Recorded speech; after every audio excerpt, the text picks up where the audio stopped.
Well, let's pray and start. Dear Lord, we thank you for the opportunity to study your word and to study apologetics. Help us to be able to defend your faith that you've delivered to us. Help us to do so, Lord, as your word says, with meekness and fear and gentleness, correcting those who are in opposition that they might escape the snare of the evil one. So, Lord, we do know that lives are at stake and souls are at stake, Lord, and we just ask that you would help us to be good apologists and to learn. And we say this in Jesus' name. Amen.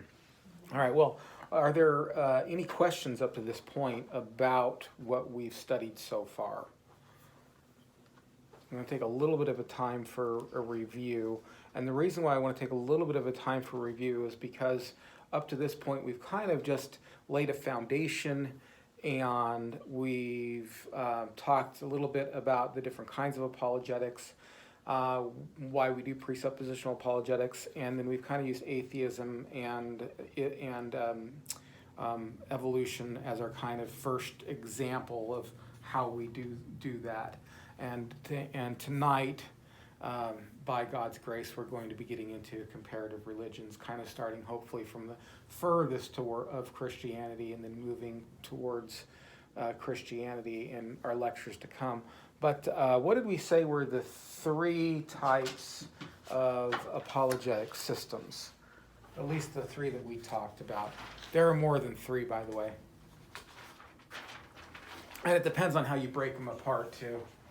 Because sometimes Clarkian and Van Tillianism are all called presuppositional apologetics, where a Clarkian and a Van Tillian would not call themselves that. And then R.C. Sproul, someone like R.C. Sproul would not want to be lumped in with a Josh McDowell necessarily. But they're closer. So Clark and Van Til are closer in their apologetic method than and Sproul and somebody like John Warwick Montgomery are closer in their apologetics. So sometimes we break them into two camps, and we just call it evidentialism and presuppositionalism. But I broke it down into three camps. The very first lecture. Do you remember what those three camps are? Presuppositional, okay. Classical, and evidential. Okay, presuppositional, classical, and evidential. And what did we say is, so what's evidential apologetics, first of all? Let's just start with that. It's more tangible. They want to know details. Scientific, they look at time and physical, archaeological proof. Very focus on the resurrection. Right, yeah. Very evidential in their apologetics. This is where a lot of arguments for the resurrection, also arguments for a young earth and things like that, they kind of sit there. They kind of sit on evidence, and what they do is they use evidence in their apologetics. They say, well, we have this evidence that demonstrates that the earth is young, or we have this set of evidence that leads us to believe that Christ rose again from the dead, or we have this set of evidence to believe that we can trust the Bible through archaeology, or we have this set of evidence that just goes on. But really what they want to look at is the evidence. They want to look at the evidence for apologetics. What is then classical apologetics? They deal with the existence of God. Oh, you should memorize it. It shouldn't be in your other book. It starts with us, and they start with us, and then they work back to God. Yeah. Yes, they start with us, they work back to God. It basically reasons from epistemology to ontology. Remember what those words mean? Epistemology is the study of how we know what we know. Okay, you got to commit this to memory. How we know what we know. How we know what we know. And ontology is the study of being. Okay, ontology is the study of being. What exists? Okay, how we know what we know. Epistemology, do we know it through our senses? Do we know it through emotion? Do we know it through logical deduction? Or and then they'll take that and then they'll move their way back, and all their arguments are that way. So one of the great arguments for classical apologetics that I'm sure you're all familiar with is the cosmological argument. And the cosmological argument is that everything that begins to exist needs a cause.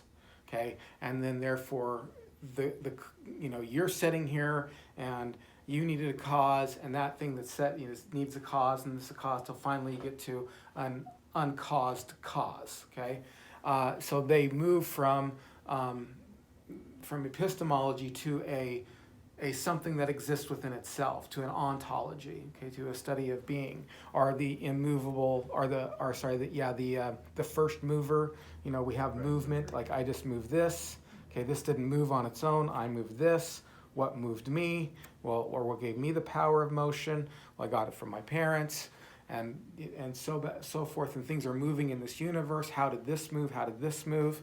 And then finally, you get to something that's an unmoved mover. Now, people have shot back at those classical apologetics to some degree successful and some degree not successful. Not that I'm sticking up for classical apologetics, but they'll say things like, atheists just love to stumble you. You know what I mean? They just love to put something out there to stumble you, even if it's not true or right. But then you're the one answering the question, even if it's a ridiculous question, or even if there's already been an established answer to it.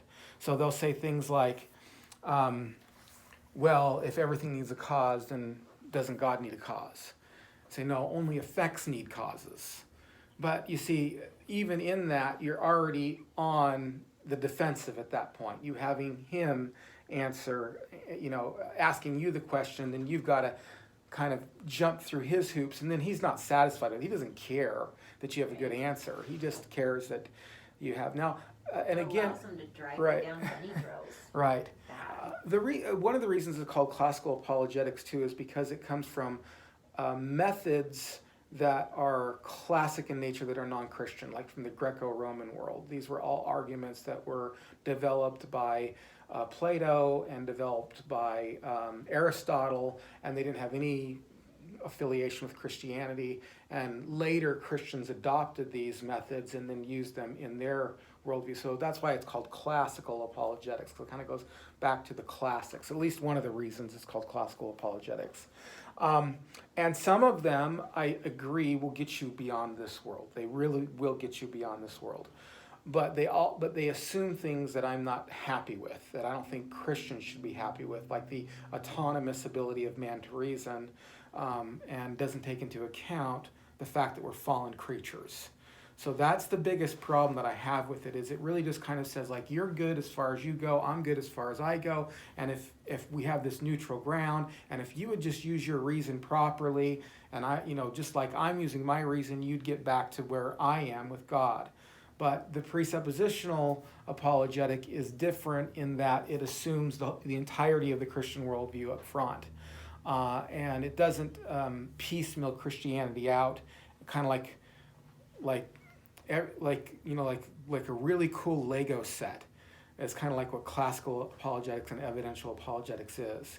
It's like, I've built this up out of these pieces, and it's really cool. It's this really cool machine, but it's made of all these independent pieces that if you get in the wrong situation, you have to defend all these independent pieces that I kind of bring together. But presuppositional apologetics just says, no, I'm going to presuppose my entire worldview, and then I'm going to compare that to your worldview, to what you believe. And we said that everybody, and part of the reason is everybody has a worldview, right? Mm-hmm. Remember that. Everybody has a worldview. There is no neutral. No neutral ground. The unbelievers under the belief that they're neutral, but they're not. And we're not called to be neutral. We're called to actually stand for Christ, and to take the unbeliever's true nature into account. And I think that's what presuppositionalism does. The other thing is anyway, I forgot what I was going to say. So what did we say were the two tasks of the apologist? Remember the two tasks. Properly explain the Christian worldview. Right. And to refute the non-Christian. Refute the non-Christian worldview. There we go. Yeah, amen. All right. So properly explain them, because a lot of your apologetics is going to be theology. A lot of your apologetics is just going to be able to explain your theology correctly, and this is why we spend a lot of time on theology. But then we enter into the unbelieving worldview to refute the worldview. And we said our charter verse for that was, Proverbs 26, 4 through 5. okay, which says, It's, Do not answer. do not answer a fool according according to his folly, lest you be, lest you be like him. Yes. and then, what's the second part? Answer him. Answer a fool according to his folly, lest he be wise in his own eyes. And so basically you have your worldview, and how you do this. How we do this is we have the two worldviews, the non-Christian worldview and the Christian worldview. Okay, and you're a Christian, you're going to step on the non-Christian worldview, and you're going to, what are the two things you're going to look for? There's the two big key intellectual sins that you need to look for. Inconsistency Uh-huh. and arbitrariness. Inconsistency and arbitrariness. Okay. Inconsistency and arbitrariness. This is why we need to go through this again, because this is so foundational. These are the two things you are looking for. These are your weapons that you're looking for on the non-Christian world system. You step on that, and you are looking for inconsistencies, and you're looking for arbitrariness. Inconsistencies can be logical, they're all logical inconsistencies, but you're showing how their worldview doesn't comport with itself, or how their worldview might assume things that can only be true outside their worldview. Okay, so like ethics, things like that, and then we demonstrated this type of apologetic on atheism first, and atheism and evolution together, because those two kind of just go together.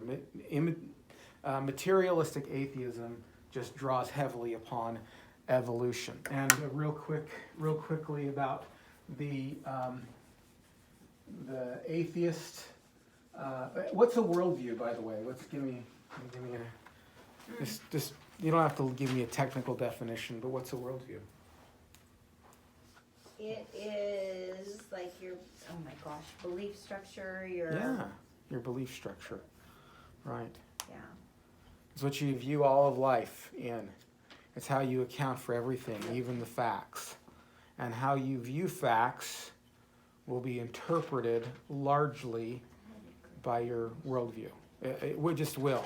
That's all there is to it. It just, whatever your presupposition is, that's how you will interpret the facts. And when we talk about, remember the dead man don't bleed type thing? Remember, the guy thinks he's dead. He goes to the psychologist. The psychologist says, I'm going to prove you're not dead. Do dead men bleed? Pokes his finger. Blood comes out. And the guy says, oh, I submit to the facts. Dead men don't bleed. I must not be dead. They said, no, dead men do bleed. Dead men, because the facts. And then we experience this all the time. I brought this up now, probably. This will be my third time bringing this up. But I just remember being in your office, and you were showing me this text that Larry had sent you, or no, that you and Larry were kind of going back and forth, and you were talking about all the evidence for the historicity of the Bible, and how the LDS Church doesn't have those kind of evidences, that it's largely hokum and made up and stuff. Yeah, but is that kind of what he said? Yeah. He goes, but I have, see, so We have a living prophet. we have a living prophet. And so, evidence just gets interpreted through a worldview system, and so you have to deal with the worldview. Now, what did we say was some of the problems, some of the inconsistencies and arbitrariness of atheism? Let's see here. What's the big one? What's the one you're going to hit him with? Morality. Yeah. Morality. And what was the other one? Existence. And logic. Laws of logic. Okay, and how are, let's do this one. How are the laws of logic inconsistent on an atheistic worldview? Now they wanna have logic with you. They're actually going to tell you that they're more reasonable than you are, because you're a Christian, you have all this faith commitment, and this person can say, I'm an atheist, and I don't. Everything's holding me down. Yeah, so they want to use reason, but reason reason cannot be accounted for on an atheistic worldview. Why? It's one thing to say it; it's another thing to prove it. Because from an atheistic worldview, we're nothing more than bags of protoplasm that has no meaning. Mhm. So how can, if we are that, where do we get morality from? Where do we get anything from? Because we're no different than the plant. We're no different than the bug. Mhm. We're all just goo that became what we are. Right. Very good. Very good. Well, that does. You're touching on both of them there. That does bleed into the morality situation. If we are just bags of protoplasm, then what is wrong with beating somebody over the head and taking their car? I just use that one. I always use that one as an example. I was just talking to somebody the other day, and I used that one. I probably use that one as an example more and more. I said, because as they say, well, it's bad. You'll be bad at it. It's a bad thing to do. Well, why is it bad? If you're just a bag of protoplasm, well, you shouldn't, because, and they give all this stuff, mostly just you'll get caught, but if I don't get caught, then is it wrong? So you're telling me if it's not wrong, I won't get caught. I had this, logical fallacies run amok in this worldview, okay? Logical fallacies, they're gonna throw logical fallacies out time after time again. That's a logical fallacy. But think for a second, laws of logic. Now, a material atheist says that there isn't anything but matter and motion. Right, everything That's is it. matter acting on motion. Is there such a thing as a law of logic? How are laws material? Can you pick a law of logic up? No. No, you can't pick a law of logic It's not up. materialistic. It's not material in nature. So how can any immaterial aspect exist In a matter and motion. in a matter in motion worldview? Okay, they can't exist. Laws of logic. So you're going to say, well, what are laws of logic? And they'll say things like, laws of logic are conventions of men. Okay, well, if they say that, then they say, well, then I win on my convention. I'll just make up conventions that say Christianity is true according to my laws of logic. See? And you're going to say atheism is true, but that's not the way those laws work. A law presupposes that it's out there, and we're both trying to live up to it. See, so it's not in motion in any sense of the word. Okay, it's not in motion. Does not fluctuate. But you want to use the laws of logic against me, but I'm going to sweep you. To take your feet out from under you, because you can't use laws of logic on a worldview that doesn't have immaterial aspect. Now, a really, really super good example of this is the debate between Greg Bonson and there's one with Gordon Stein, but there's also one with George Smith. It's a radio dialogue. It's only about an hour long. And I really, really super encourage you to listen to that one. Both of those. But if you want to see George Smith, he wrote a book called The Case Against God. And if you want to see Greg Bonson just utterly beat on an atheist, and he has one caller call in saying, then they have so it's a radio dialogue. It's not like a set debate.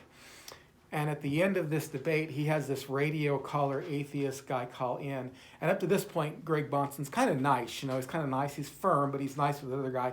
But the caller comes in with this attitude on his shoulder, and he just hammers him.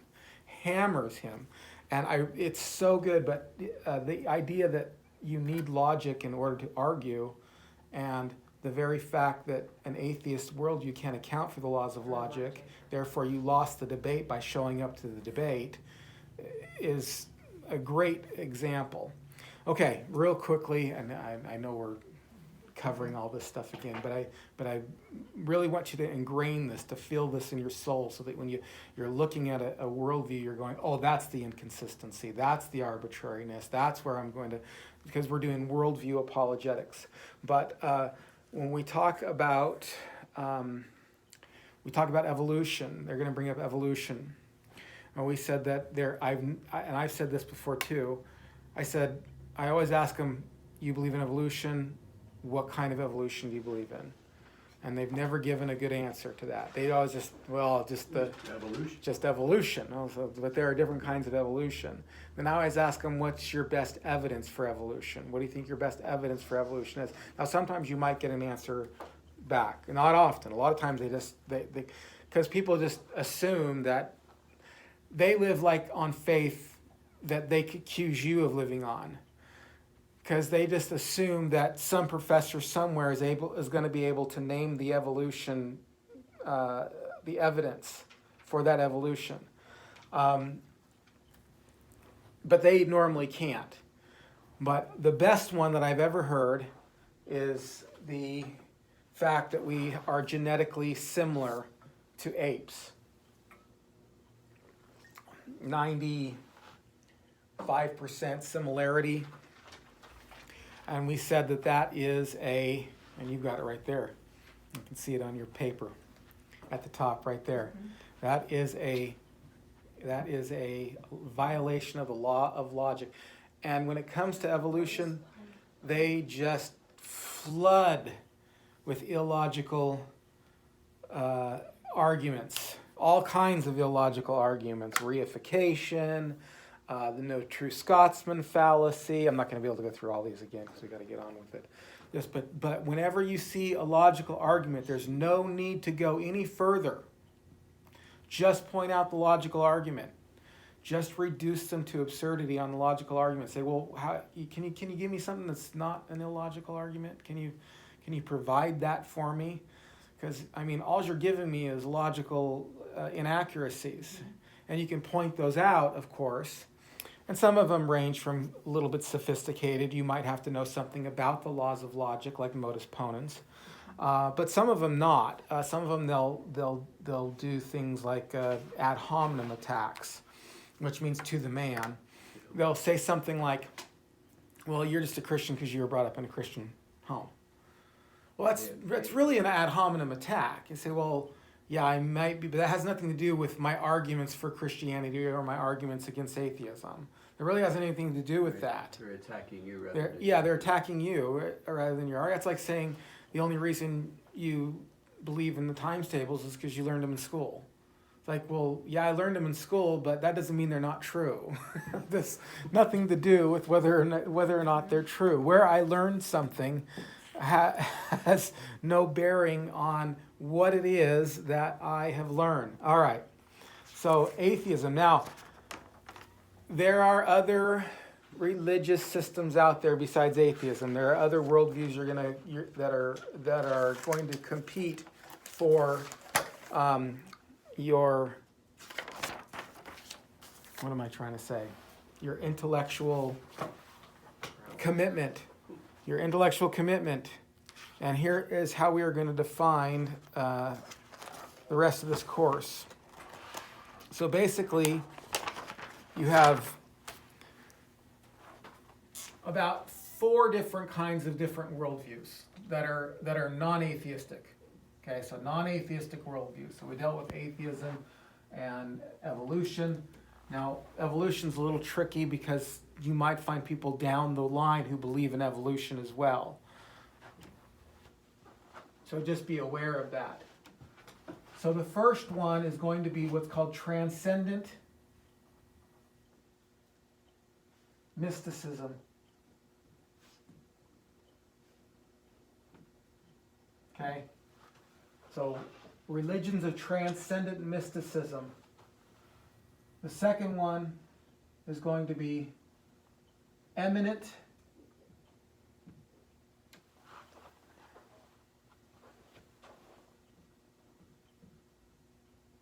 moralism. The third one is going to be modern eclecticism.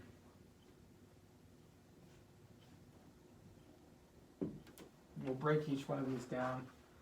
And then the last one is going to be Christian copycats.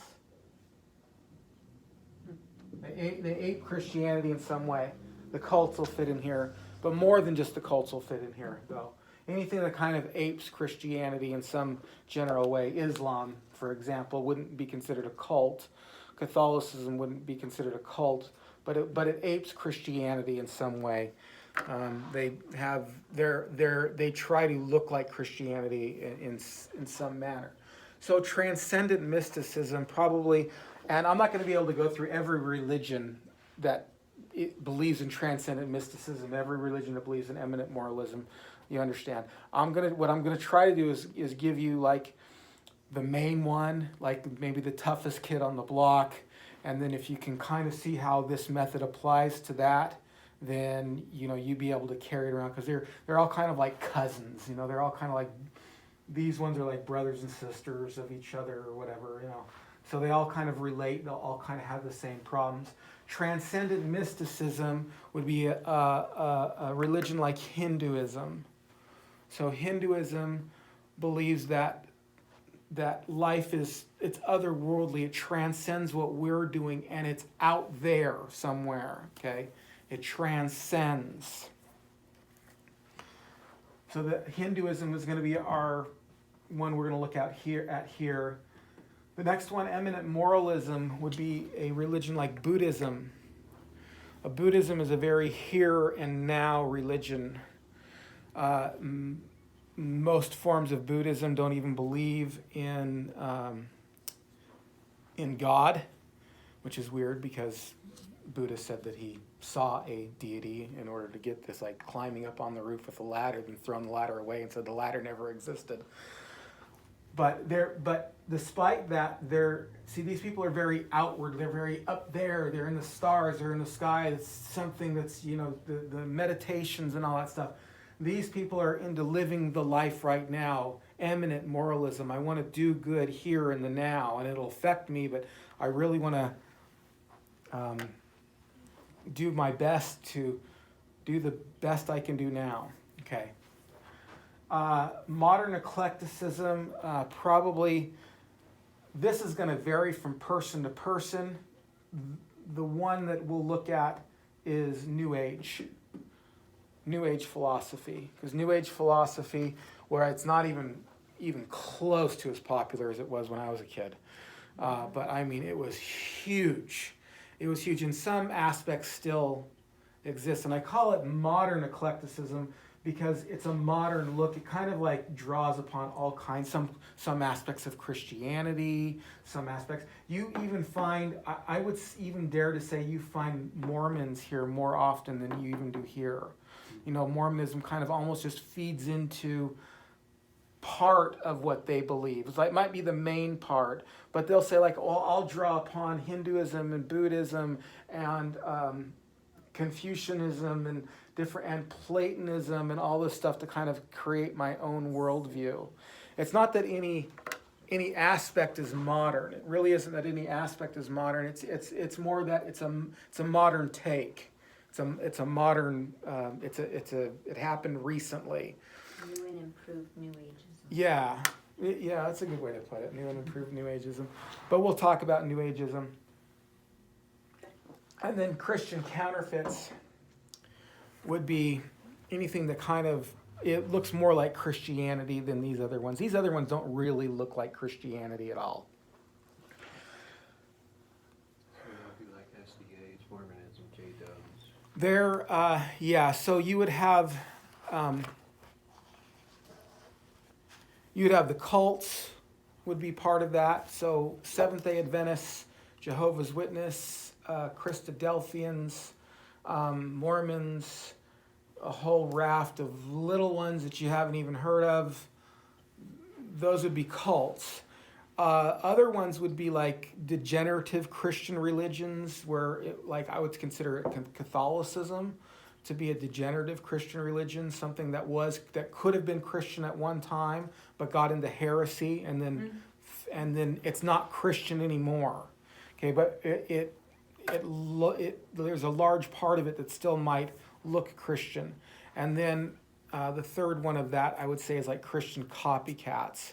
So Islam would be a Christian. They have a holy book. They believe in a sovereign God. There's aspects of Christianity that they have in Islam that are more like Christianity than any of this is. The Unification Church would be a Christian copycat. That would be like a pseudo-messianic religion where they have like their own Messiah. There are other churches out there like that. They have their own scriptures and stuff, but they believe Reverend Sun Myung Moon was a Messiah figure, that he actually was supposed to do what Christ failed to do in their idea. All right, well, how do we deal with this? It's very interesting that at least in these three right here, and on this one I'm just going to use the New Age as an example, they all share a common idea, and that is of reincarnation.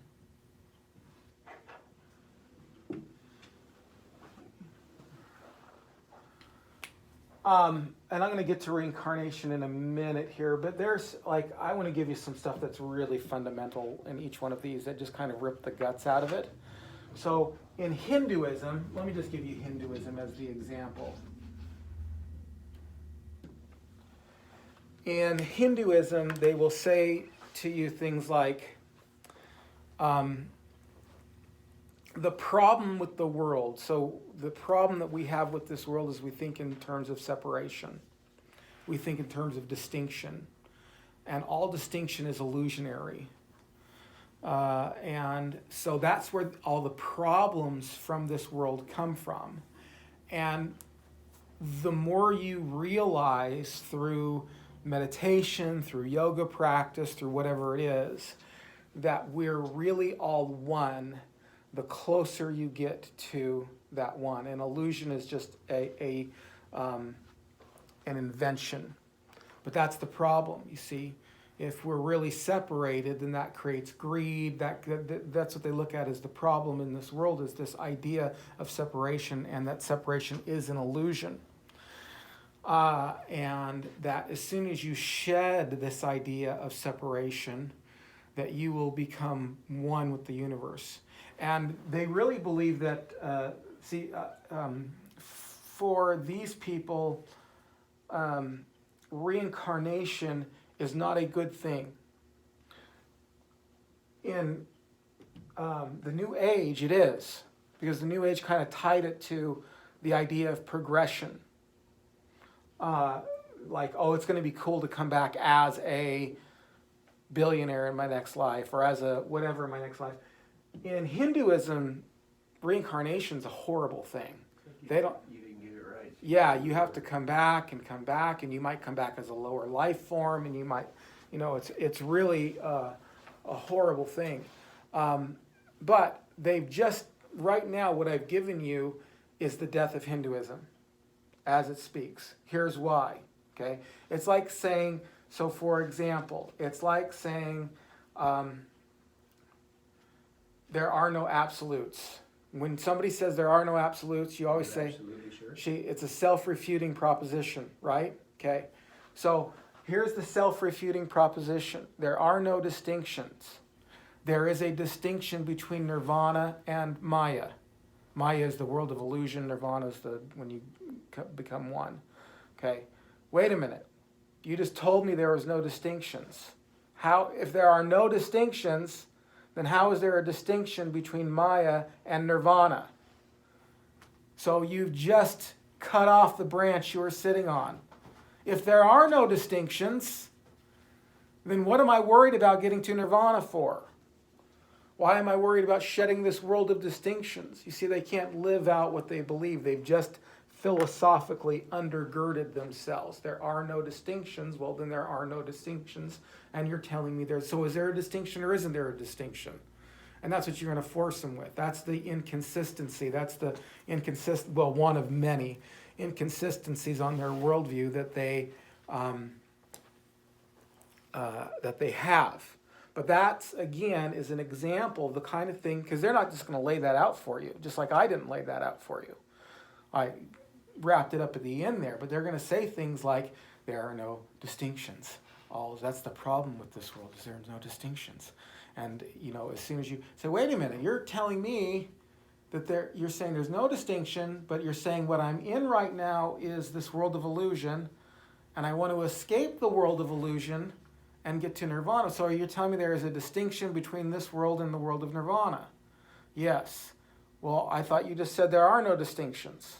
At that point, they reject logic. They actually do. They actually say that. They say we don't involve ourselves in Western ways of thinking. But nobody ever said this when you were trying to take their wallet. So where is it deemed that logic is a Western theology or idea? It's arbitrarily deemed by them. That logic comes from Western philosophy and not Eastern philosophy. Eastern philosophy, everything's all one, whatever. Okay. Also in eminent moralism in Buddhism, so what's the problem? So if you ask a Buddhist, like, what's the problem? Why are we in the situation we're in? Because no religion believes that the world is right. Okay, they all believe there's a problem. So you're going to have to ask, what's the problem with the world the way it is? And they will say that the reason why we are the way we are is because of desire. So you take away desire, and they try to be ascetic in taking away their desire. They try to say, okay, I don't want to have anything to do with desire. And if I take away desire, if I get rid of desire, then I will decrease frustration and decrease pain in this world. See that? So you want to get home quicker than the traffic lets you get home, right? So that's a desire. And then from that desire, you're not getting what you desire, so that's creating frustration. And then so you scream and yell and pull and you cause a wreck and you cause harm. And so you see, if you can decrease your desire, then you will decrease your frustration, which in turn decreases the frustration. And so that's why these people try to live with as little food as possible and stuff like that. They're not necessarily trying to be holy. They're trying to live their life without desire. Now I've just given you the guts to kill this one too. That sounds like depression to me. Well, it might be, but that's no desire for anything. yeah, to try to live without desire. So is it your desire to live without desire? Is that what you want? Yes, it is. It is their desire to live without desire. They can't escape it. They've lived. They can't escape desire. It's their, and they're a very complicated system. There's 4 noble truths. There's 10. There's the eight path. There's the 10 fetters to the path. They've got all kinds of things that the fetters like material excess, gluttony. It's a very eminent religion. What's interesting about Buddhism is that, of course, they don't believe in the soul, but they believe in reincarnation. Well, if you have no soul, what gets reincarnated? Well, they say your karma gets reincarnated. That's what goes into whatever karma you have will go into your next life. And okay, I'm getting into my refutation of reincarnation, which I don't want to get into because it's going to take time, but that's part of it. But you understand that they're atheistic. They are an atheistic religion. New Age, whatever, they've got all kinds of problems. Okay, so, all right, let's deal a little bit with the thing that they all have in common. So New Age, you have witchcraft, paganism, a collection of Eastern thought. It's the age of Aquarius. It's the end of the age of Pisces. That's the age of Aquarius, and then the end of the age of the Pisces, the end of the age of the fish. They really read into that this is, sometimes it's associated with the UFO phenomenon. I mean, it's anything goes over here. Basically, anything that's not Christian, other than sometimes people will follow some type of pseudo type of Christian ethic or something like that. But they always make Jesus into something that he never was. Just some type of guru, some type of hippie or something like that. All right, so why do people believe in reincarnation? For one, this is the one thing that they all kind of share in common. They all believe that you're going to come back in your next life as something else. Well, they do believe in reincarnation, but they believe that the reason why is that they think that it solves the problem of evil. So why are bad things happening? Well, basically you're working off your karma from your last life. So you're working off the karma that you had, and the bad things that you've done, now you have to come back to this world and suffer for. So they believe that it solves the problem. Also, they believe that people have reincarnation recall experiences, so such as deja vu, spontaneous recall, hypnotic recall, psychic recall, all these things where you recall your previous life. Sometimes you get some people who try to say the Bible teaches reincarnation, such as like Jesus taught it, like you must be born again. You don't hear that a whole lot anymore, but they think that Jesus saying you must be born again. John the Baptist, supposedly a reincarnation of Elijah, or that the early church taught this. Of course, this is one of those things where we said that's our first task. Our first task is just to properly explain what the Bible teaches over against their false ideas of what the Bible teaches. Every once in a while, you'll find somebody making an argument about the early church. That's neither here nor there. Who cares? I mean, they're wrong. They take these people out of context, and it's easy enough to look up. There's books on a refutation of that. But that's not where I focus my argumentation. Because even if an early church father, for some reason, taught it, who cares? I'm not bound by an early church father. I'm bound by the Bible, right? So, what are some of the problems with reincarnation? Well, first of all, reincarnation is supposedly guided by a force called karma, right? You all heard of karma. Mm-hmm. But karma is an impersonal force. Karma is an impersonal force.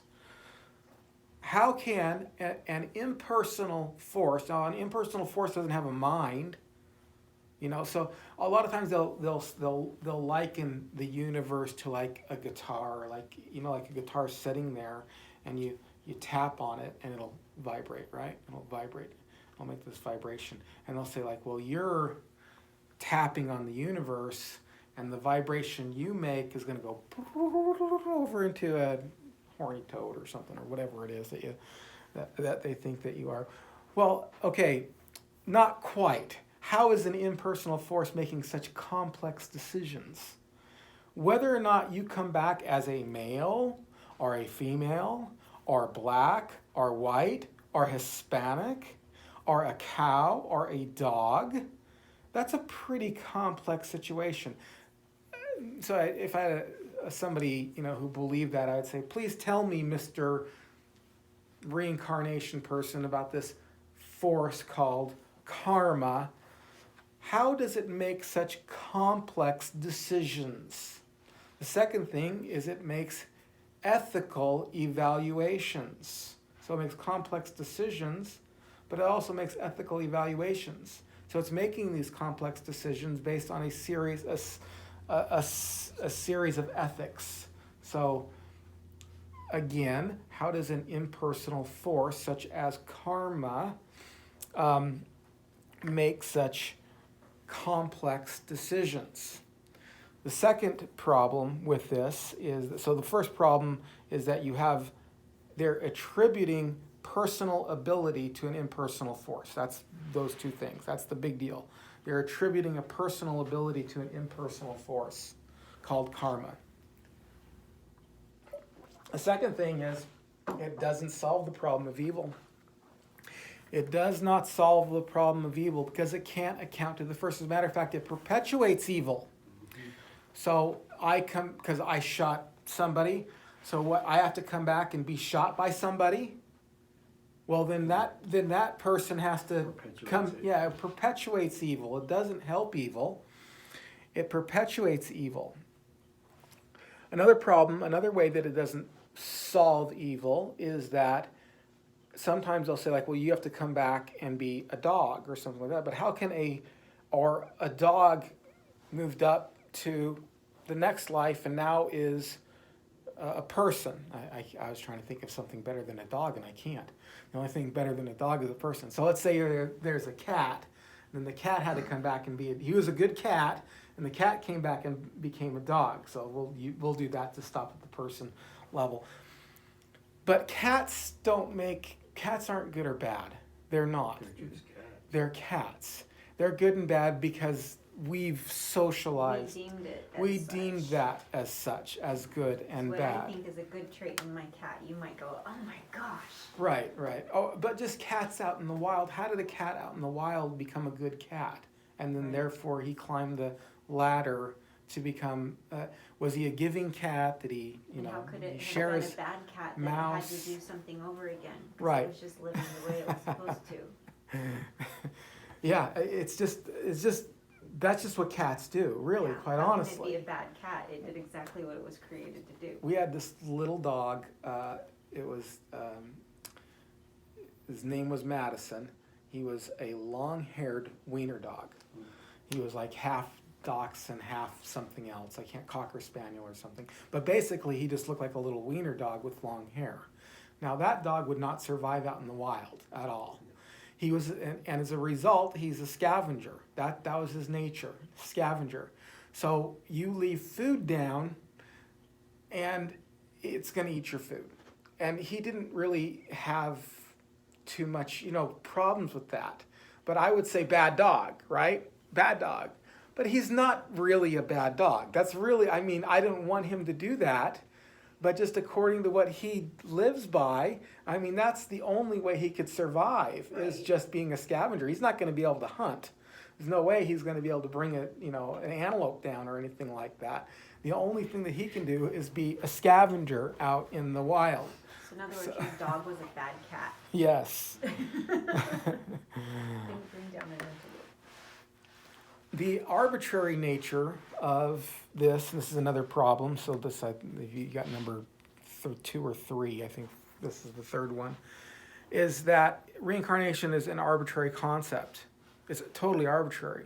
So you're talking to somebody, well, I like dogs. If somebody said you're going to come back as a dog, what if I was okay with that? Sweet. Exactly. They're like, whoa, you're telling me Sweet. if I hit old ladies over the head with a brick to get their car, I get to come back as a dog? Well, I'm going to hit a bunch of and then how would I work my way back up out of that anyway, like we said.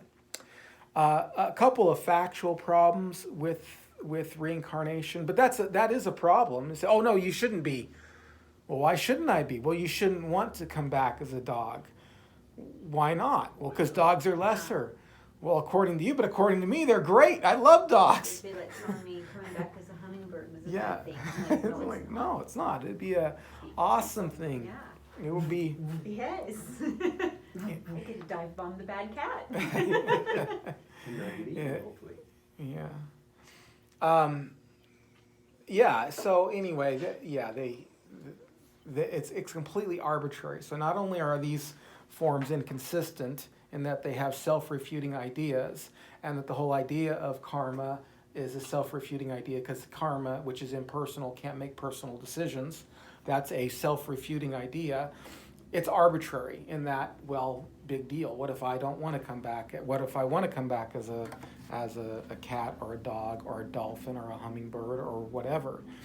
But there are also some peculiar problems that you kind of need to point out and say, what's the problem with this? And that is that recalls in all their form don't reflect the vast majority of society. If reincarnation were true and everybody's been reincarnated, then why is it that when you take a section of people and you do like a digressive hypnosis thing and you get them to remember their past life or something like that, they always come back as rich people or... I was the ruler of... Yes. Yeah. It's never a Christian. Never somebody like, oh, I was Charles Spurgeon in a former life. Repent. Or you're going to go to hell. I was Charles Spurgeon. It never happens. Plus, you have multiple reincarnations of the same person. So, you and I can't be the same person reincarnated. So somebody's living here says, "Oh, I was the Queen of Egypt. I was Cleopatra," and then this person over here says, "Oh, I was Cleopatra." Well, you couldn't have both been Cleopatra. I'm sorry. That's just not how. You could both be wrong. One of you could, if it's true, one of you could have been Cleopatra. But the fact that you're using a method to prove this that gives you a result in which more than one person claims to be Cleopatra at the same time shows you that the method is flawed. Shows you that that's not a proper method. That method cannot possibly lead you to truth. So you have multiple reincarnations of the same person. They're mostly rich and popular, and it's never a Christian. So basically, it's not this slice of society that you would expect if reincarnation is true. It's true whether I believe it or Charles Spurgeon believes it. It's true. Nobody ever came back as Paul. Yeah. Well, have you ever heard? No, this is funny. No, it only reminded me of this. Have you ever heard of the True and Living Church of Jesus Christ of Latter-day Saints? No. The True and Living. They're I've up. heard of like the Reformed and the FLD. They're called. There's like 100 offshoots. Yeah. They're up there. They're in the Manti, and there was an expose done of them a while back, but I don't bring this up other than you triggered it in my head to talk about it. But it is hilarious. You should look him up.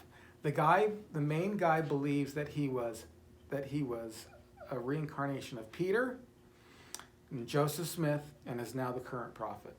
So they've tied LDS Church to these things. And then this one person, he said, well, he's up there and he's a reincarnation of, not just Joseph Smith, he's a reincarnation of Peter, Martin Luther, Joseph Smith, Oh my and gosh. now the current prophet of the church.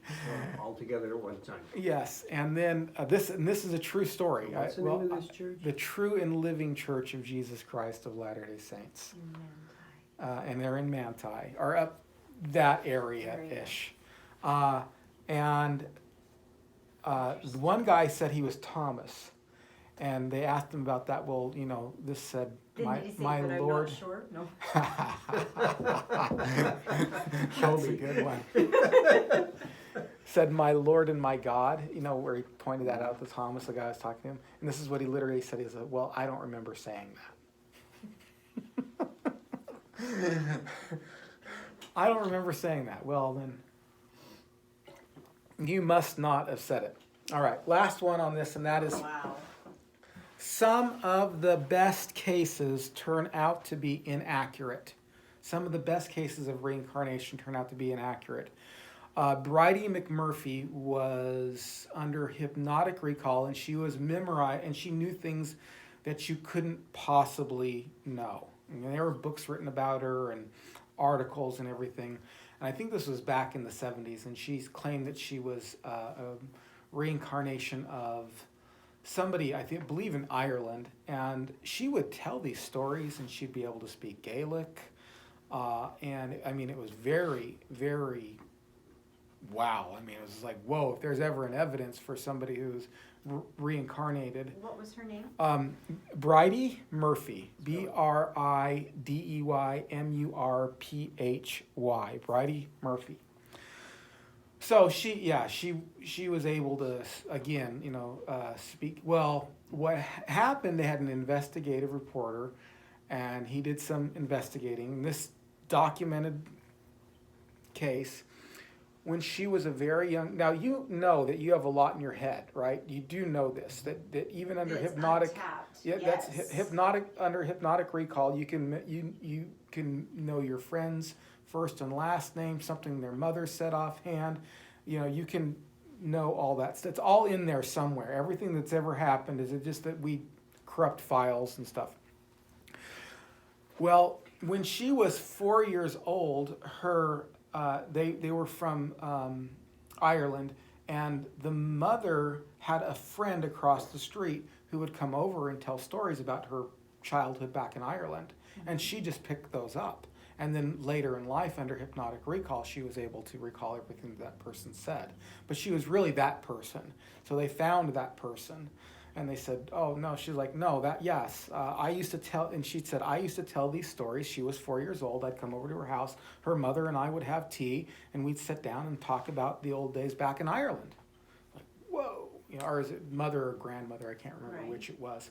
But anyway, so some of their best examples have turned out to be frauds.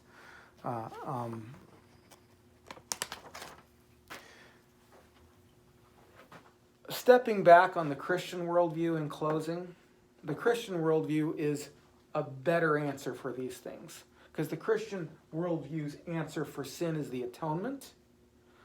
And the Christian worldview answer for reincarnation is resurrection. You will be resurrected. And when he says, Jennifer, come forth, it's not going to be like a pea rolling down and then a carrot rolling down and then a little... You will be judged. We won't be judged in the way the world is. But the resurrection is the Christian answer to the idea of reincarnation. It is appointed to man once to die, and then after that, the judgment. After that, the judgment.